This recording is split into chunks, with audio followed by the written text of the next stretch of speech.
Palais de justice d'Évreux. Ce matin-là, ils sont plusieurs dizaines à comparaître pour des délits routiers commis au cours des 4 derniers mois. Le contentieux est traité rapidement. Le justiciable repart immédiatement avec son amende. En 2016, 23 000 dossiers ont été traités par la juridiction évreuissienne.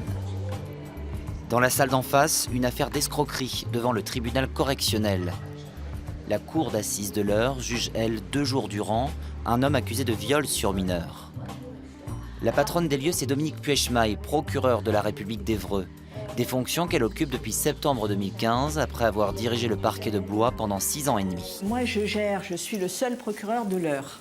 C'est un tribunal départemental, avec ses avantages et ses inconvénients.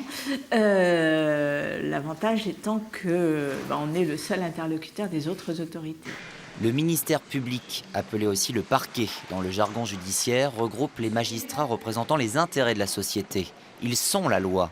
À Évreux, ils sont 13 en théorie, mais dans les faits, ils ne sont que 11, plus un renfort. Pour mener à bien sa mission, Madame le procureur n'est pas seule. Elle forme un duo de choc avec la présidente du tribunal de grande instance. Sylvie Rebaud est à la tête d'une équipe de 30 juges. Les juges du siège décident, les parquetiers orientent.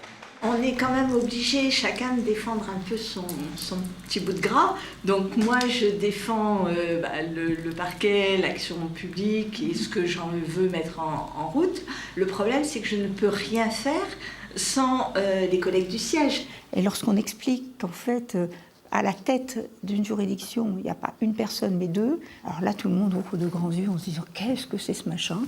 Comment ça peut fonctionner ?» Exemple très concret.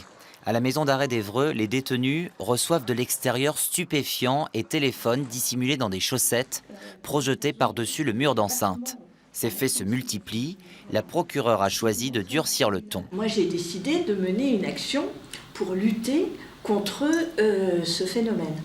Bon, j'en ai parlé aux collègues du siège, à toi, et puis aux collègues, pour leur expliquer que c'est une priorité d'action publique et d'ordre public. Et que donc, nous allions maintenant faire de manière quasi systématique des comparutions immédiates. Si je fais une politique pénale toute seule dans mon coin et que le siège n'est pas d'accord, je fais pchit. Le siège, ce sont 30 juges. Parmi eux, 2 seulement sont alloués à l'instruction des affaires, les fameux juges d'instruction. Il devrait en principe être 3 à Évreux. Comment pallier?